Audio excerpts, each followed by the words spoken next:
I don't like the sun. And every time I say that, people say, so you hate life?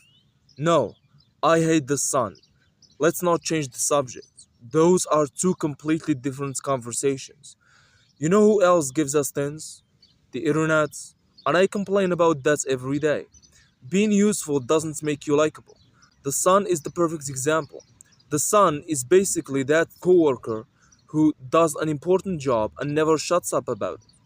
Except instead of talking, it communicates through violence. Because let's be honest, the sun is not gentle. The sun has never been gentle.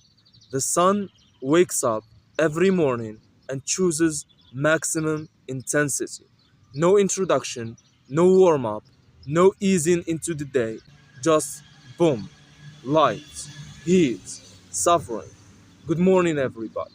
And people always talk about sunrises like they are beautiful. No, they're not. They are threats. A sunrise is the sun texting you, I found you. That's all it is. You thought you escaped. You thought nighttime was a victory. No, the sun just went around the building. It's back. It always comes back. Have you noticed that? Nobody talks about how obsessive the sun is. Every single day. For billions of years, no hobbies, no interests, no personal growth, just stalking Earth. Imagine if a person behaves this way. Imagine if a guy showed up outside your house every morning at exactly the same time for the rest of your life. You'd call the police. The sun does it, and suddenly everybody starts taking pictures. Make it make sense. And another thing, the sun is unbelievably arrogant.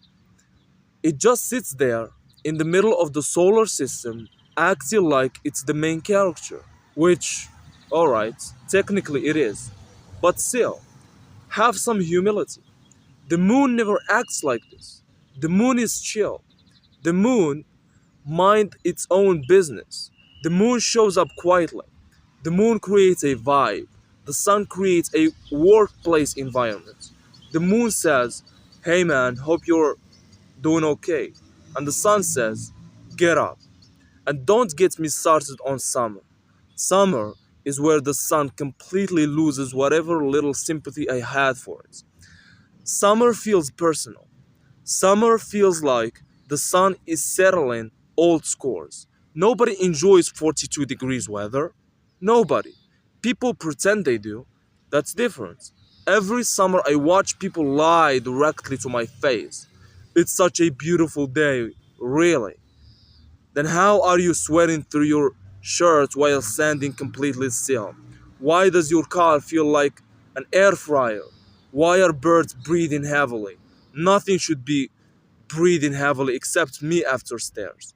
The entire ecosystem is struggling, and somehow you're calling this beautiful? The sun has gaslighted humanity. That's what happened. Somewhere along the way, the sun convinced us that being uncomfortable is fun, and beach people are the biggest victims. I genuinely believe beach people have been manipulated because think about what they are actually doing. They are driving somewhere to sit closer to the sun. That's the plan, that's the activity. Imagine explaining that to somebody. What's your weekend plan? Oh, I'm going to remove all available shade and sit directly under a giant nuclear explosion. Are you okay? Should I call somebody? And then they put oil on themselves. Oil.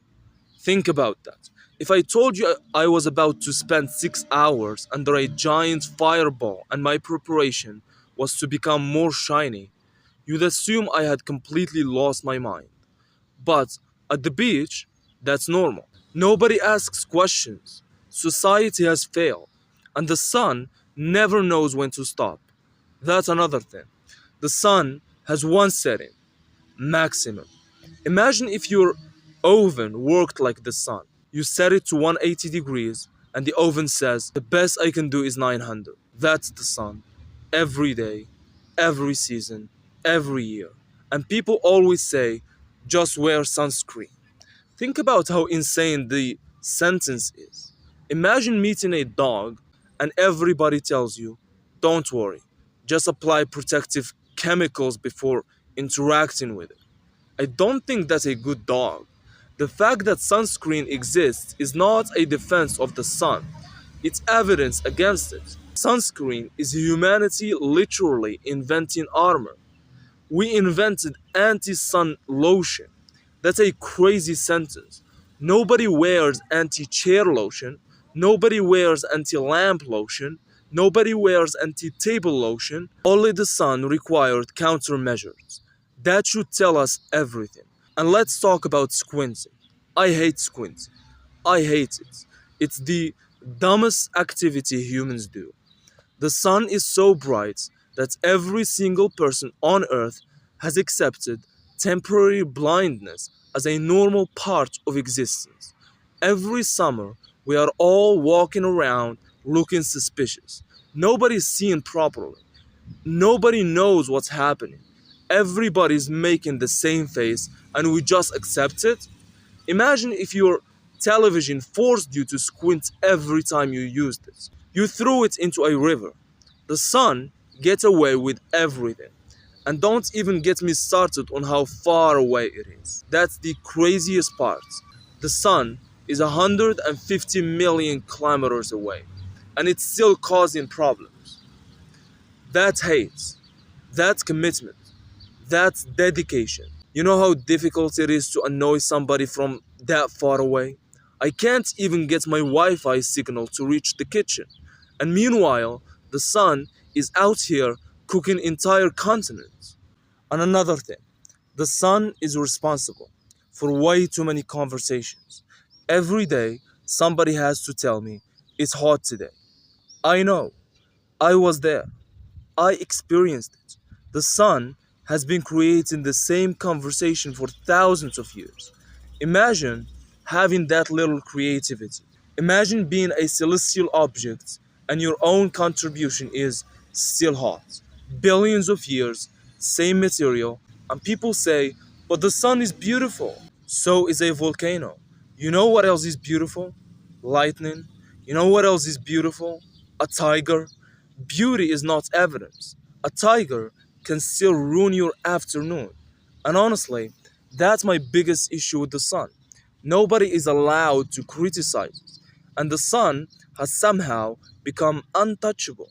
If a lamp burned your skin, blinded you, made you sweat, ruined your plans, melted your chocolate, turned your car into a furnace, forced you to buy protective equipment, and followed you everywhere, you would throw that lamp away immediately. But the sun does all of that, and people are like, oh, look at the sunset. No, stop getting distracted by the special effects. Look at the behavior. The sun is basically a giant flaming celebrity who's been getting away with terrible behavior because everybody likes its photography. That's what it is. And yes, I understand. Without the sun, we'd all freeze. Life would disappear. Civilization would collapse. I know. I know. I've heard the speech. The sun's fans never stop giving it. But if the sun showed just a little less enthusiasm, just a little, would the planet really fall apart? Do we need maximum effort every single day? Can we not get a low power mode once in a while? Can we not get a trial week, a beta version, a quieter update? Because right now, it feels like the sun wakes up every morning, sees billions of people trying to live their lives, and says, you know what? Let's make everybody search for shade again. And somehow, we are supposed to be grateful. That's the part that I can't get over. The sun has convinced the entire planet that being attacked by a giant ball of fire is a privilege.